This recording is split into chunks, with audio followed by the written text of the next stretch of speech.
Chapter 1 by Timothy Parry. Upon opening her eyes, Antistia was surprised to not see the molten bars of the giant's prison running down the mountain, nor the black cloud that towered above Pompeii, but a large expanse of trees. For miles they stretched around her. Rocks sprouted from the ground at random intervals, and bird-song, that she had never heard before, whistled through the greenery.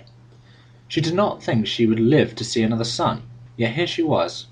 She thought back to those moments on the temple roof, her sheer panic, and the devastation as she watched her home being destroyed. But Aurelius, somehow, had calmed her, if only slightly. Wrapped in his arms, everything had felt okay. Her heart shuddered at the thought he could be dead.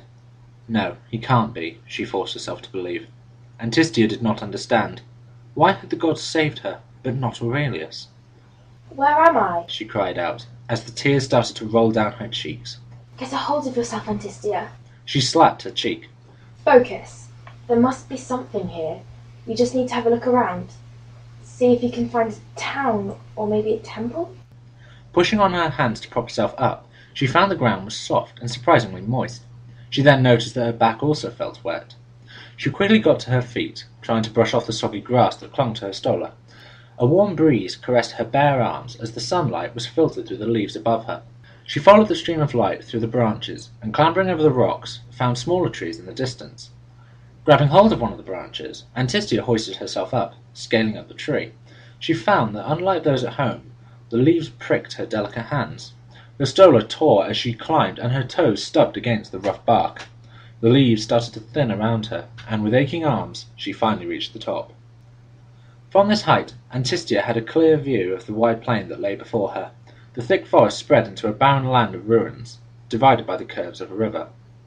In the distance stood a long string of mountains, all varying in size. They are nothing like Mount Vesuvius, she thought, feeling completely lost. Antistia looked up at the orange blazing sky. Diana would soon be emerging to carry the moon across the sky. "Diana, please help me. Please guide me. Where am I?" A plume of smoke above the trees caught her attention. Was this a sign from Diana? Below the smoke were glimmers of light. With newfound energy, Antistia descended the tree. Her already sore palms began to burn. Droplets of blood smeared her dress and the branches. The ground was uneven and uncomfortable, but the soft mud was a welcoming cushion to her bruised feet. Dragging her tired body onwards, she started towards the smoke, entering a shaded valley that swallowed the last of the light. Her eyelids started to feel heavy as she looked into the abyss. Treading carefully, with her arms spread, she could feel the moss growing on the rocks that trapped her on both sides. Antistia's thin sandals didn't provide much protection for her feet, and blood seeped from her heels. Pain overwhelmed her, making her wince and shake. The darkness was becoming too much. She was finding it difficult to breathe. Her chest was tightening, and the panic was setting in. Forcing her eyes open, she found 2 pinpricks of light glaring at her. A menacing presence was before her, and it made her feel weak, like prey. There was very little sound but for her shivering breath. However, there was another sound. From the darkness emanated the clinking of chains. Thoughts raced across her mind. Was it a demon, or perhaps one of the giants that had escaped from the mountains beyond? Antistia tentatively stepped backwards, agonizingly aware of every sound she made as twigs snapped under her tread. The figure before her also began to move, mirroring her motions. Noises were crackling all about her. In panic, she turned in an attempt to escape, to only find herself blocked by another figure. She screamed. Her legs gave way beneath her, but something had caught her arm, and she lost consciousness. Christmas was confounded. He had been trudging, bewildered, for what seemed like hours. His head pounded, and his neck twitched. He could not explain the pain that seemed to course through his aching limbs. On and on he had pushed himself, fighting the branches that whipped him in the face and the blisters that had formed on his soles. Now he was perplexed. His arms were weighed down by the fragile body of a young girl. Now he was running, scared, hunted down by what could only be described as a demonic shadow. He enveloped the girl tight in his arms and carried her over the rocky earth. Stumbling, he found himself soaked by the river he had unconsciously walked into. His trousers clung to his legs, damp and cold. Daring himself to look behind, he noticed how they were no longer being pursued. Christmas loosened his grasp of the girl and lay her down onto a bed of grass. Lemon pale, her red hair splayed around the beauty of her face. He removed his coat to cool his sweating skin and folded the thick material into a pillow for her head. Her eyes flickered open in response. "Who are you?" she asked, her voice hoarse and frightened. My name is Christmas. He smiled comfortingly. She returned the smile. Lay still, my dear. All is fine. And he gently took hold of her quivering, blood-stained hands. He felt her relax instantly. Watching her drift into sleep, he knew there was nothing more he could do. Gathering an armful of sticks from about him, he built a fire, rubbing them furiously together to spark a flame. The moon was now high in the sky and lit the space around them, added to by the bright dance of the fire. He could make out the tops of the trees and an open space stretching out before him. The stream trickled past, hissing and bubbling. There was a sudden splash, and Christmas turned quickly. Frank awoke. All was dark, and he was alone. He slowly sat up, rubbing his head. As he did so, he saw his fedora lying nearby, singed with a bullet hole through it a few meters away at the base of a tree. The enormity of the situation suddenly hit him. He was no longer in New York. That much was obvious. No one else was in sight. No cops and no snipers. No anybody. It was what he had wished for in those last moments, to escape his fate, but he had never expected it to actually happen. He wasn't sure if he even wanted it to be like this. He was sat in a small clearing in the depths of a forest. There was little light for him to see around, and it was growing darker as he sat and watched. Frank slowly attempted to stand. He stumbled forwards on his first attempt. His head thudded like a drum, and he felt like he couldn't focus. As he approached the remains of his beloved fedora, a package fell from his coat. The memories of his meeting with Jimmy returned. He reached inside and drew out the small revolver.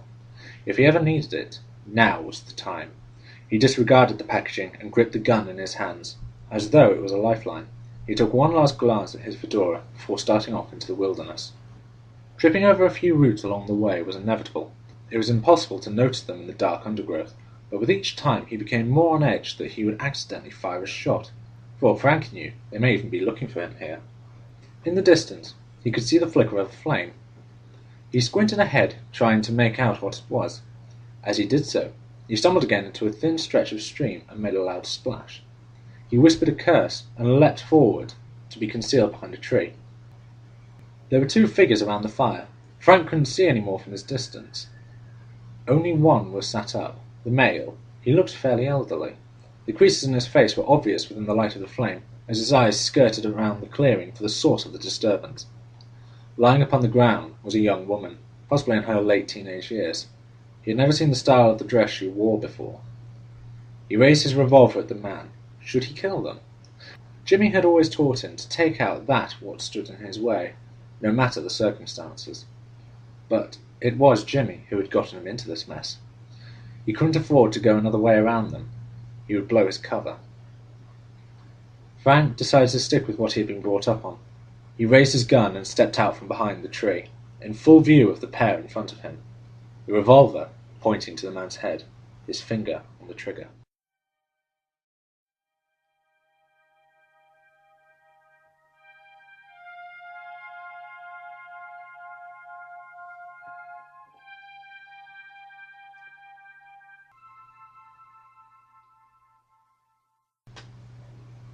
Mark Phillips was sat on a log, idly twiddling his fingers.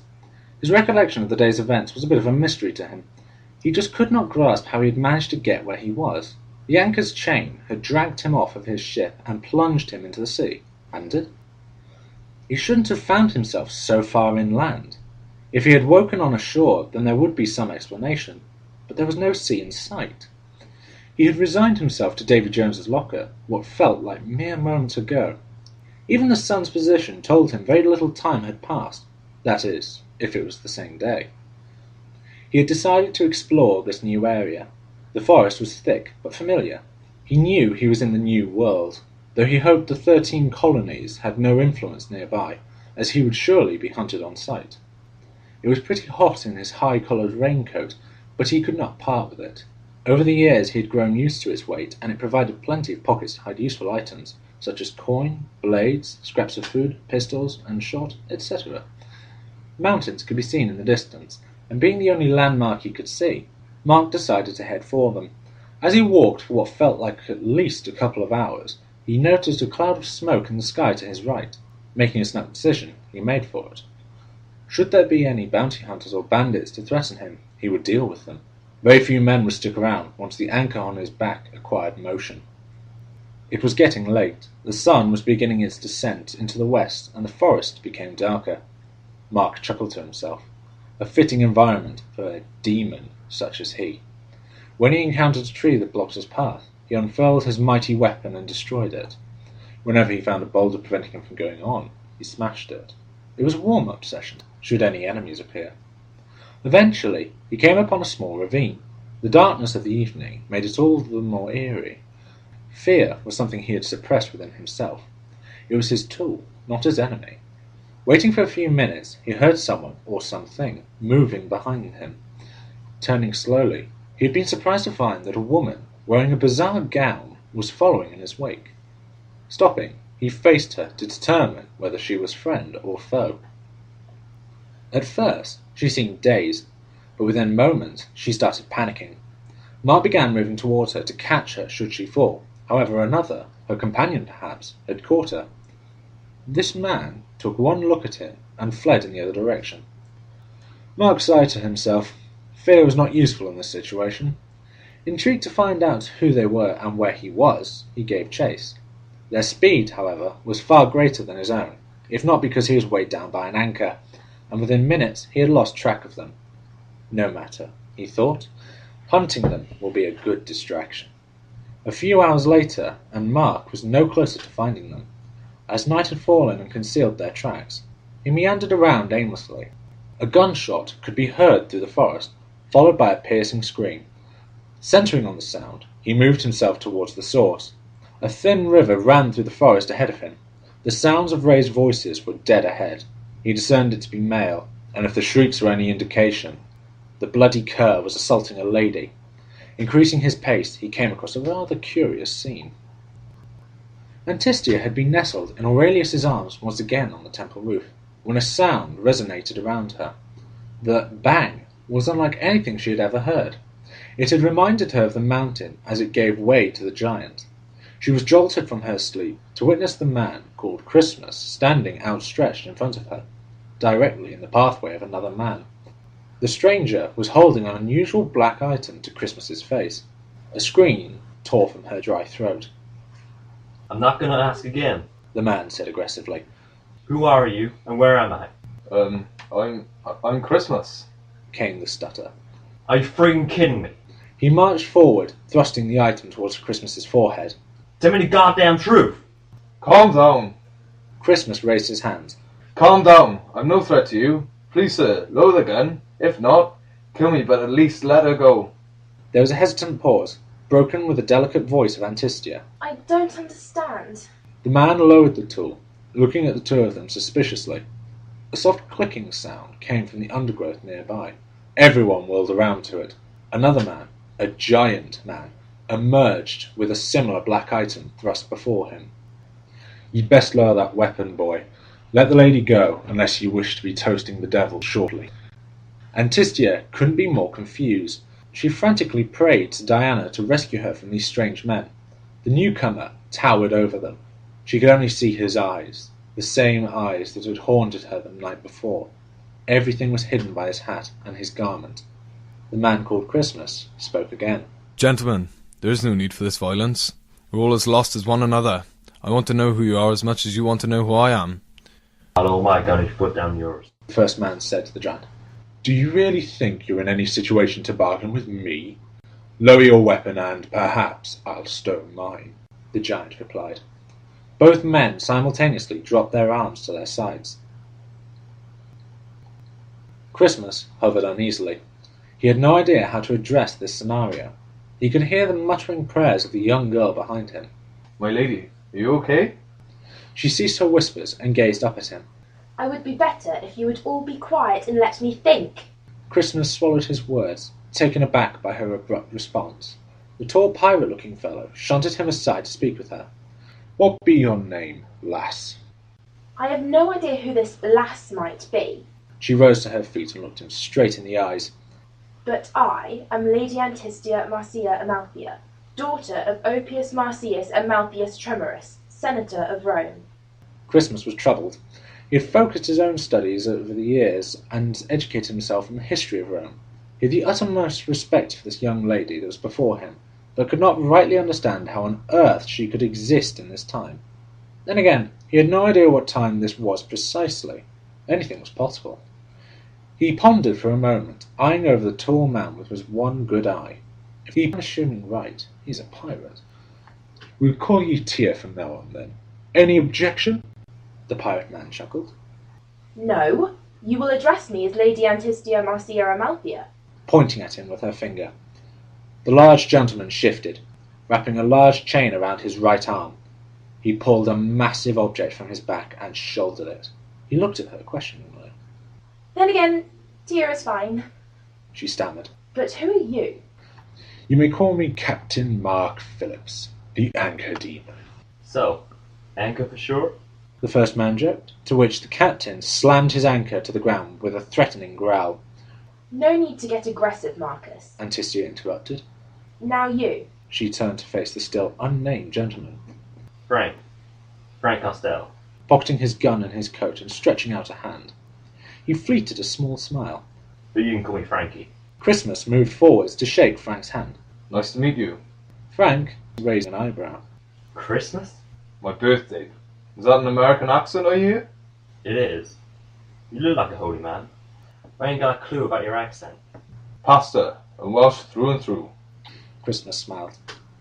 Now, was that so hard, gentlemen? Antistia said, grinning at them all. Then, within seconds, she doubled over, clenching at her stomach. Christmas darted back to support her. What is it, my lady? Antistia coughed violently. I am so hungry.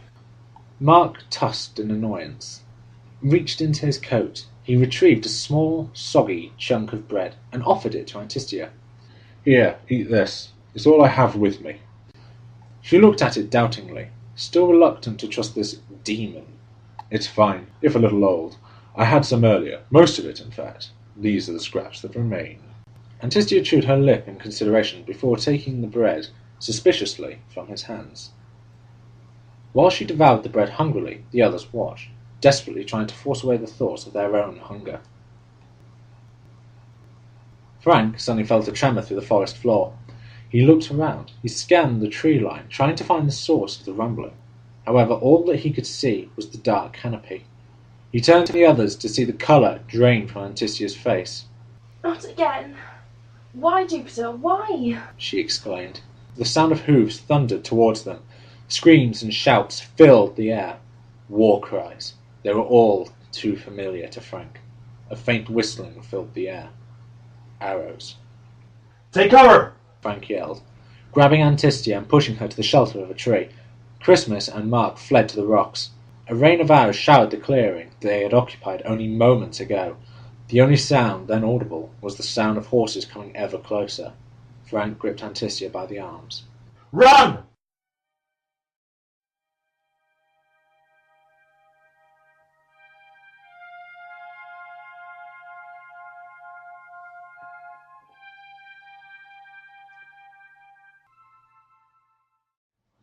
The sound of hooves thundered across the terrain around them. Frank led Antistia through the trees, taking as many twists and turns as possible in order to escape their pursuers. The forest seemed to get darker the further they moved, the pair of them tripping and sliding along the damp undergrowth. It seemed no matter how fast they ran, the horses were always right behind them. They had lost all hope of tracking where Mark and Christmas had gone now. In Frank's mind, they had lost all hope of escaping the threat chasing them.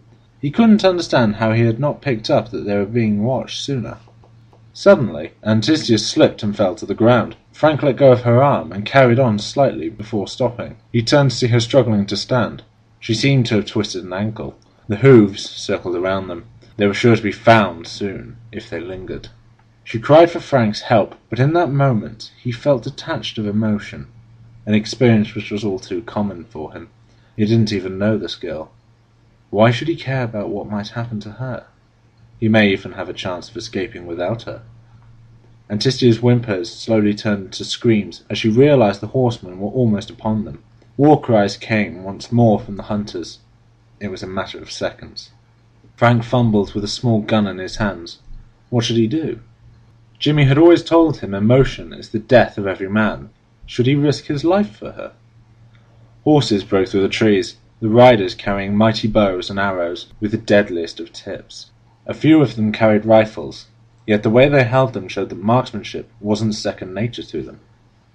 Frank's fears were answered. Jimmy had shown Frank the pictures of himself and his father fighting in those damned wars. They had been years of foul bloodshed and slaughter.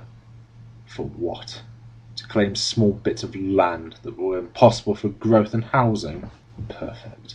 There was definitely no mistaking the riders. Their hair was long beyond their shoulder blades, differing only between shades of black and brown. Their skin tone was mixed from olive to darker. The breech cloths they wore, an animal's hide draped over their heads, were ripped and stained with dried blood. The rider at the front wore headdress filled with feathers of multiple colours. The chief. They were Native Americans, and Frank had gone back in time. Christmas was running, his chest tight with panic. He had not been prepared for this. Wheezing, he dived behind a rock, ducking the arrow that skimmed his hairline. He parted his quivering lips. Father, help me. Christmas was perplexed. This place was worlds away from what he knew, away in another man's history. He curled himself up, tucking in his knees to his chest. The ground was muddy. He sighed. He had lost the others long ago. Mark had disappeared in the opposite direction. There was a rumbling through the ground and up his spine. Christmas wiped the cold sweat from his forehead. The sound ceased. A thud could be felt on the ground, as a foreign-looking man landed on the earth behind him. Christmas turned. Glaring down at him was a tall man, mahogany-skinned and scowling. He was strapped with rough-cut leather, and autumn feathers were tied to his plaited black hair. Christmas lifted his eyes to the heavens. In the nearby undergrowth, Marg sighed to himself. This preacher was quite the cur. Even now he was on his knees, trembling in the face of a single enemy. He knew he would have to save him. Only men fell into the category of men that shouldn't be touched. There was a small list of two, Mark had to admit. Intimidation would be his ally when dealing with new enemies. So, he began rustling the bushes around him to draw attention. The Indian, whom was of a people Mark had had very small business dealing with in the past, turned towards him. He knew they were expert hunters, but very superstitious. Slowly, he walked out, letting the minute amount of moonlight illuminate his figure, bit by bit. The enemy's eyes lit up with dawning fear, as little by little his intimidating presence engulfed the small clearing.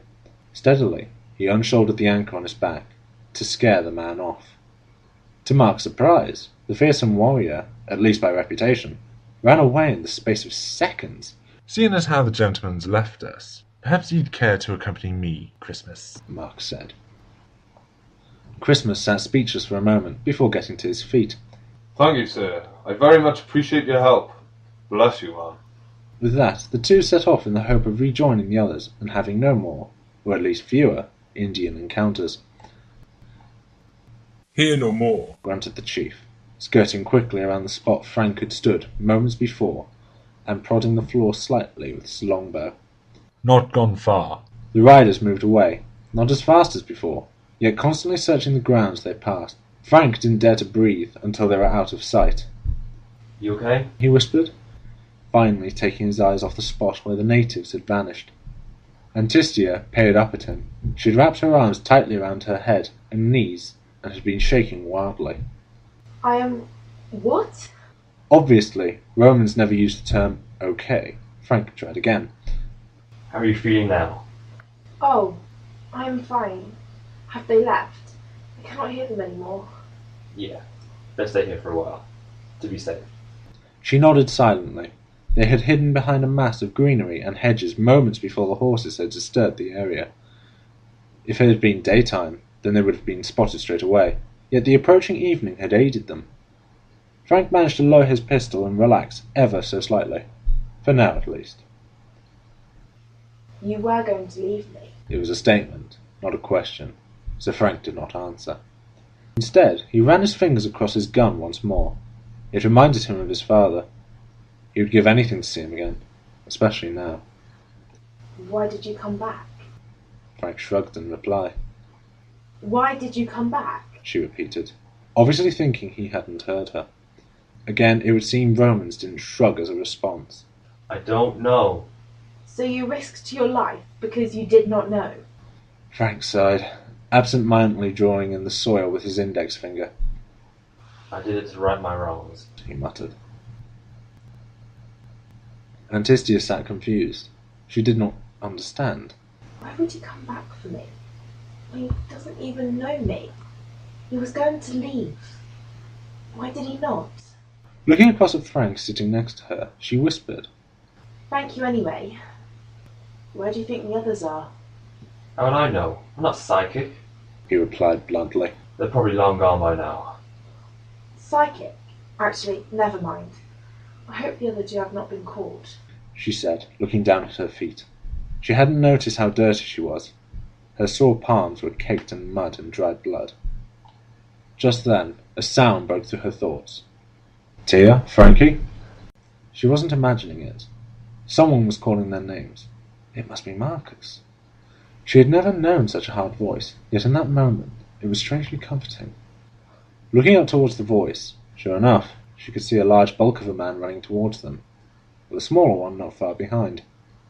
Marcus! Christmas! She screamed. What are you doing?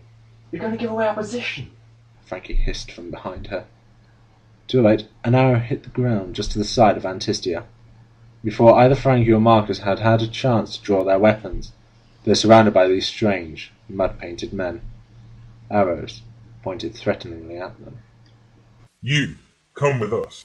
The chief said.